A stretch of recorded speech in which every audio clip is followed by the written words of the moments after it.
My name is Arian, and I play Amari. That's it.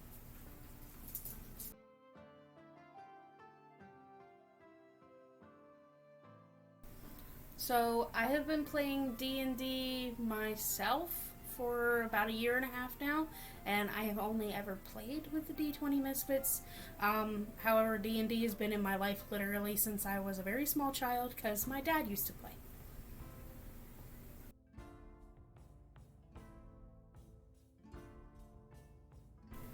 So I have a couple different ways that I've made my characters just because they all come from different places. So my first character I made Mystic was actually based off of a black holographic snake that I found online like years ago, and I just thought it was really pretty. Also, I really like dragons.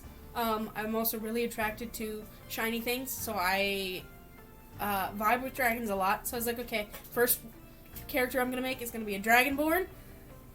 It's going to be based off this snake. That's why her last name was Xenopeltis. It's because that's the scientific name for the snake that I had found. So that was my first character. My second character was the one that I made for the one shot. And I was like, okay, I'm not entirely sure what all we're doing, so I'm just going to come up with this like kind of fairy-ish fae character, and I'll work from there. My third character was kind of forced on me because my original character did die, so I had to come up with a character based off of the class that I was given. So that was kind of this is just kind of what I'm going to do. Also, I haven't played this style of character before, so I'm going to try this one. And then Amari kind of came from I want something a little tougher. I don't want to die quite as easily, so I'm going to make myself not squishy. And that's kind of just what I went with from there.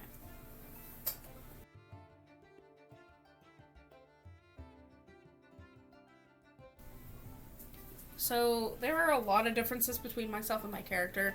My character is very morally upstanding due to the way that she's been brought up. She's been brought up to be a commander of armies. She's been brought up to like live her life a certain way in order to get what it is she wants and to be a just. Basically, she's been being prepared to eventually rule over her section that she lives in, and so she's very morally upstanding, whereas there are definitely some things that if I had actually done in character would have ended very differently. I've definitely made a joke about it's a really good thing that my alignment isn't different, because I would definitely just start accepting deals from people and see what happens. So there's there are things that I have to consider whenever I play this character, because I was like, okay, she has to understand that there are times she doesn't understand why people do certain things. With her morals and values, she doesn't let her feelings get in the way of making decisions, and I have to play her according to that, whereas sometimes I might understand or empathize with a decision somebody's made, or understand why they're getting angry, but my character herself does not.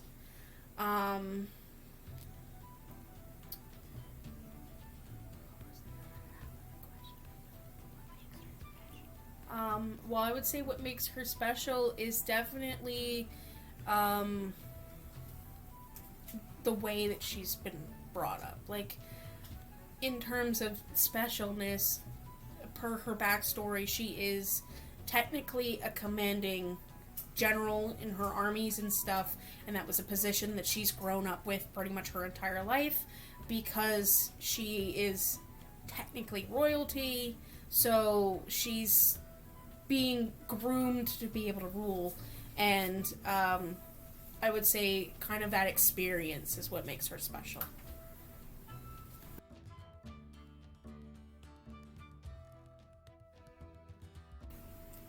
So, in terms of favorite characters I've had, Miss was my favorite just because of how I created her. but my current character, Amari, has so far been my favorite, only because she's the one that I've actually gotten to play the most. My other characters have kind of rather quickly.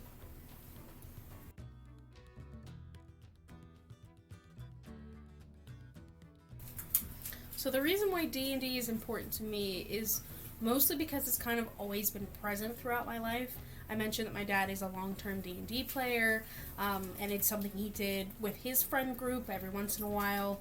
I never actually really paid attention when he played, mostly because he played at his friend's house, and I didn't really know much about it. I just knew that it was a thing that he did with his friends, that he really seemed to enjoy doing. And eventually, I did kind of spark some interest in it, so I mentioned it to him. He did buy me a D&D for Dummies book. I got through about the first chapter, was like, this is really complicated, and kind of stopped reading it and never picked it back up. Fast forward several years later, my partner at the time is playing in this group, so I was like, okay, this is your thing that you do with your friends on Tuesday. Go ahead, you do your thing. And then I kind of got interested in it, and then I was brought into the group, and that's kind of how I started playing. The reason why I like D&D is I like the creative freedom that it brings, and the fact that everybody's going to do something different. So you have the same scenario, but you can do it like 80 different ways. Everybody's going to have a different solution to the same problem. So basically, it's a fun time, and it's a really interesting way of getting to know your friends.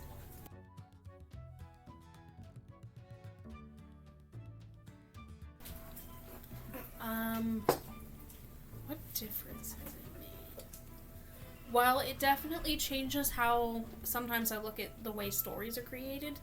Because sometimes I'll think of it like from a D&D perspective, and that wasn't really something I started doing until I started playing.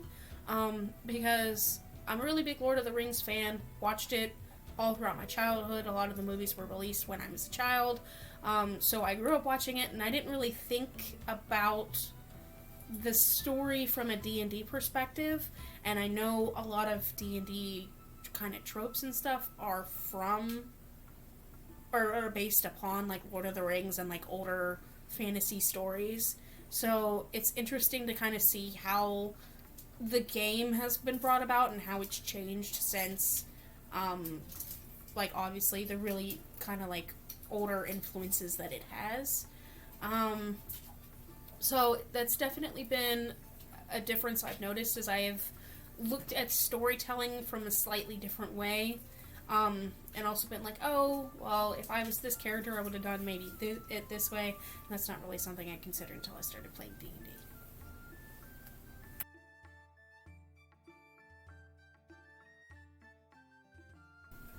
So, the thing I like about Frank as a DM is he knows everything. Like, if I have a question, I ask Frank, and Frank's like, okay, well, here's 6 different things that you could do in this vein, or you could do this thing that you absolutely didn't consider ever. But here you go. And so, for someone like me who's a relatively new player and doesn't really know what they're doing, I'm definitely like, help? What do? So Frank's really good for that. And he also is really good at taking what we give him and coming up with something quickly on the spot. Like, there have definitely been some things that have happened that Frank is like, yep, never thought that was gonna happen. Didn't plan for that one. Like, the, Carmine rotisserie that happened. So there's definitely a lot of things that he kind of takes in stride and then rolls with, and he also tries to accommodate us because he wants the story to continue. So he also is like, okay, well, here's how you can do that. Or he's like, yeah, you can't do that, and here's why. So he's very good at explaining why we can and can't do stuff. Or, oh, you could try to do that. We'll see what happens. And that's when you gotta be a little nervous. But Yeah, other than that, it's mostly knowledge and the way he's able to take situations we give him and adapt.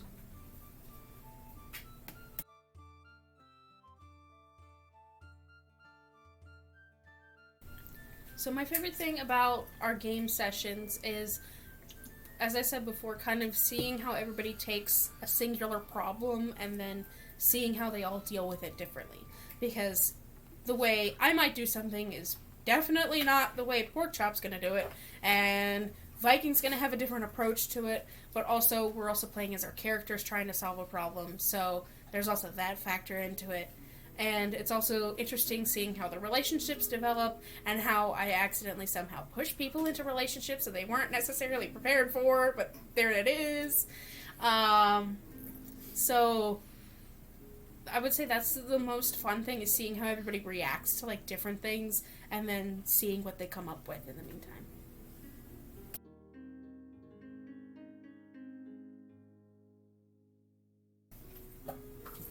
So my favorite chapter so far has definitely been one of the first times we went to Kresik, when Ryo and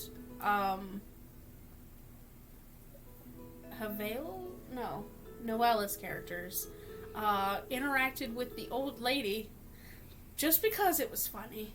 It was a good moment, and then it turned out to be Esmeralda. So that was like, plot twist. Pretty cool. So, yeah, that was my favorite moment, just because it was kind of funny. Because he just kept getting more and more irritated about the fact that she was calling him out on his bad behavior towards his wife. So that was my favorite moment.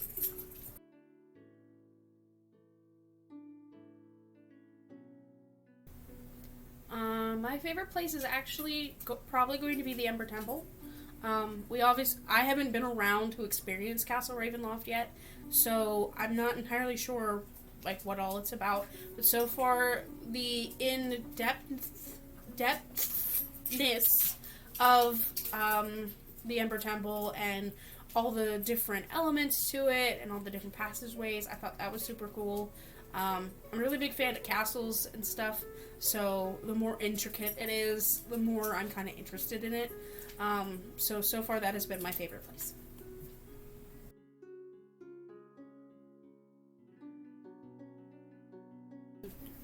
My least favorite moment is whenever Strahd shows up.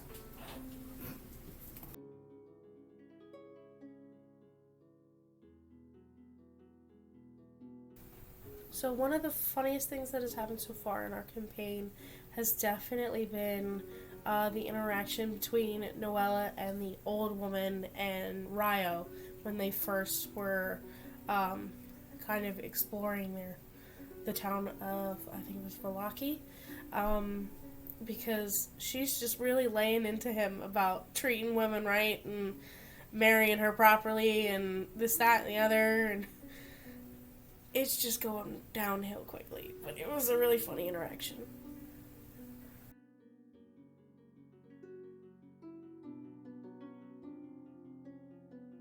So the saddest part so far out of the storyline that I've been here for has definitely been when we lost Zior. Only because that was kind of the first loss of like a major character. It was one that was really important. He was seen as kind of like the big brother and protector of the group, and then he just kind of went out. So definitely laying him to rest and that kind of thing was definitely kind of like the saddest part that we've had so far. A lot of like the big emotional moments either my character hasn't been present for or hasn't been a part of, or doesn't quite understand enough to like be in there, but I was a different character for that kind of middle section whenever we were doing stuff. So I would say definitely that part was the saddest.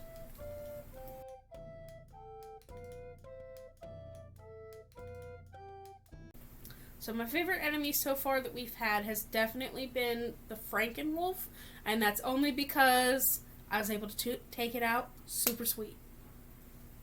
That's why.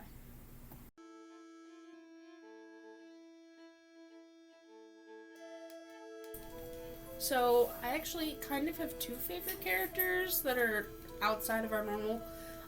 So my favorite one is probably female. I would say it's gonna be Esmeralda, just because she was definitely sticking up for women's rights on that one, and I appreciate that.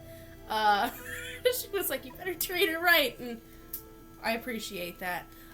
In terms of helpfulness, my male character would be Magus, just because he is the Frank of the D&D party. He's the one that knows everything, and he's able to help us out and make sure that we can actually do what it is that we're supposed to be doing, and helps us try to succeed in what we are doing.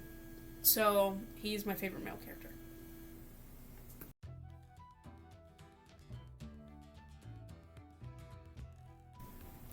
So as of right now, my favorite backstory,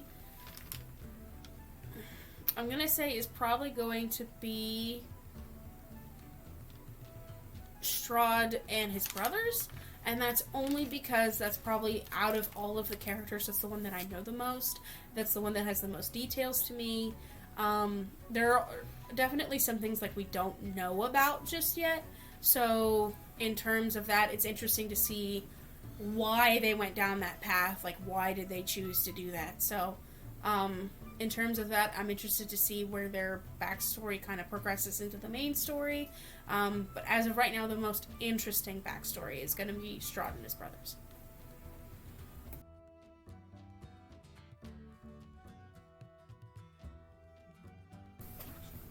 So I would like to see us maybe go and see like other places. Like maybe see my character eventually go back to like where she's from initially.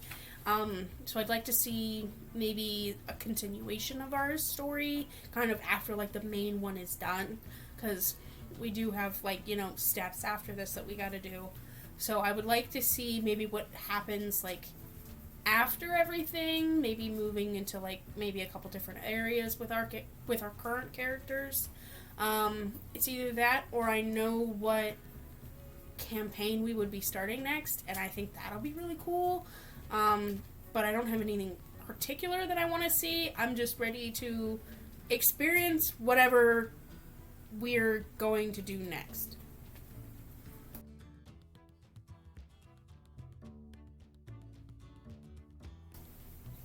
We're all gonna die. No, I'm kidding. So what I think is gonna happen is maybe not everybody's gonna make it out, but I think that if we can plan it correctly, we actually might have a semi-decent shot at completing it. But I don't think everybody's gonna make it out. Either someone is going to pass away and be brought back, or somebody's just gonna straight die. We may or may not lose a party member.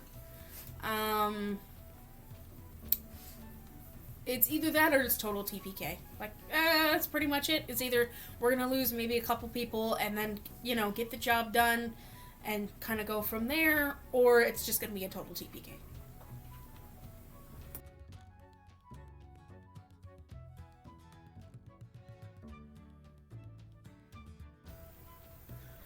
So I am Arian, aka Amari, aka Carmine, aka Mystic.